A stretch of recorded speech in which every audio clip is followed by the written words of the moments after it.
अस्सलाम वालेकुम दोस्तों, एक बार फिर आपकी खिदमत में हाजिर। तो आज सबसे इम्पॉर्टेंट वीडियो जो है और सबसे इम्पॉर्टेंट बात जो मैं आपको कहने जा रहा हूँ वो ये है कि आप क्या करते हो।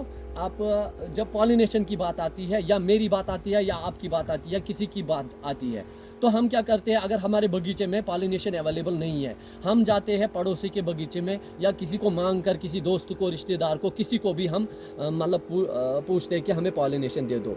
उनके पास होती है और वो हमें देते हैं। हम जाते हैं वहाँ से पॉलिनेशन ले आते हैं और डायरेक्टली अपने बागों में तैनात कर लेते हैं। लेकिन हमें ये पता नहीं होता है कि उनके बगीचों में कोई डिजीज़ मत है, कोई इन्फेक्शन मत है, या उन्होंने वो दवाई दी है या नहीं दी है जो हमने दी है। हमारा बगीचा जो है इन्फेक्शन के फ्री है, लेकिन उनका बगीचा इन्फेक्शन से फ्री है कि नहीं है, या हमारे पेड़ में कोई परेशानी नहीं है तो उनके पेड़ में है या नहीं है। अक्सर क्या होता है, जो पॉलिनेटर्स होते हैं कहीं कहीं, जो हमारे दोस्त होते हैं या जो हम दूसरे बागवान होते हैं, वो इसको एस्केप कर जाते हैं, वो स्प्रे इनमें नहीं करते हैं। तो इस वजह से क्या होता है, कल जाके अगर आपको पता है कि हमने सारी शेड्यूल यूज़ की है, हमने सारी दवाई की है, लेकिन कल जाके हमारे बगीचे में बीमारी आ गई। वो बीमारी कहाँ से आती है, उसका प्राइमरी सोर्स जो होता है वो ये होता है कि जो आप पॉलिनेटर्स लाते हैं, जो आप टहनियाँ लाते हैं दूसरे बगीचों से, वो आप अपने बगीचों में तैनात कर लेते हैं। लेकिन आपको पता नहीं होता कि मान लीजिए मैंने अभी ये टहनी दूसरे बगीचे से लाई, इसमें इन्फेक्शन था और ये इन्फेक्शन मुझे पता ही नहीं चला, मैंने ये केन में रख दी, ठीक है, तो मैंने अपने बूटे में लगा दी।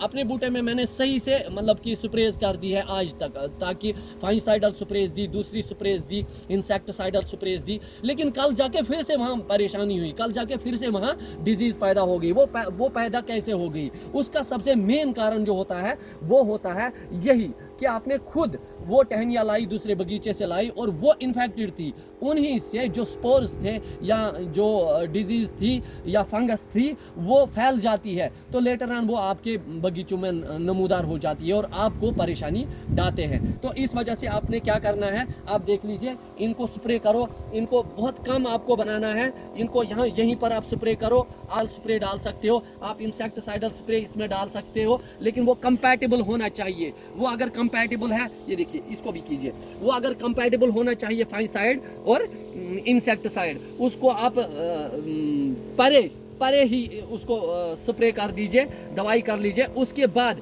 आप इनको केनों में तैनात करके अपने बगीचों में, अपने पेड़ों में डाल दो, ताकि आपको 100% पॉलिनेशन भी मिले और जो डिजीज कवर है वो भी मिले। मैं आपके साथ फिर एक बार शेयर कर रहा हूँ कि जो मैंने आपको कल बोला था कि पॉलिनेशन कीजिए। पॉलिनेशन कैसे करनी है, आपको इसी तरह टहनियाँ काटनी है, अपने पेड़ों में टहनियाँ काटनी है। उसके बाद मैं आपको दिखाऊंगा कि करना क्या होता है। तो उसके बाद आप कैंची ले लीजिए, ये देखिए, मान लीजिए आपके पास अगर ये टहना है, ये देखिए, मान लीजिए अगर आपके पास ये टहना है, इसको मैंने स्प्रे कर दिया है, अभी थोड़ा सूखने देते हैं। उसके बाद मैं क्या करूँगा, आप ज़रा दिखाइए, ये तो इसमें सूखने का खतरा नहीं रहेगा।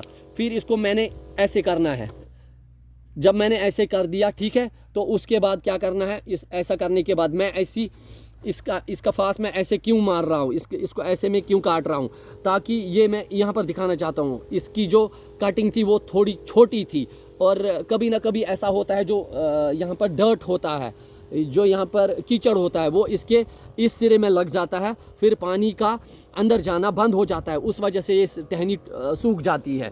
तो जब आप ऐसा इसको काटोगे, उसके जो एब्जॉर्प्शन एरिया होगा वो बहुत ज़्यादा होगा, तो आपकी टहनी में कोई परेशानी नहीं होगी। इस तरह आप इसको इसमें डाल सकते हो। ये इसमें डाल दिया मैंने, और फिर अगर आपको किसी बूटे में रख दीजिए, मतलब कि सपोज़ मैंने इस बूटे में रखना है, ये मैं आपको दिखा रहा हूँ, ये मान लीजिए अगर मैंने इस बूटे में रखना है, तो ऐसे आप इसको रख दो।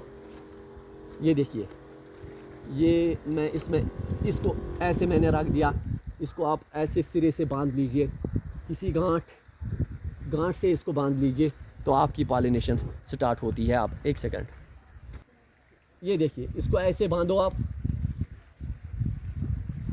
तो आपकी पॉलिनेशन शुरू हो गई इसी वक्त से। तो इस तरह आप अपने पेड़ों को पॉलिनेट कीजिए। 100% गारंटी के साथ मैं आपको कह रहा हूँ कि आपका फ्रूट सेट होगा ही होगा। आज के लिए इतना ही, शुक्रिया।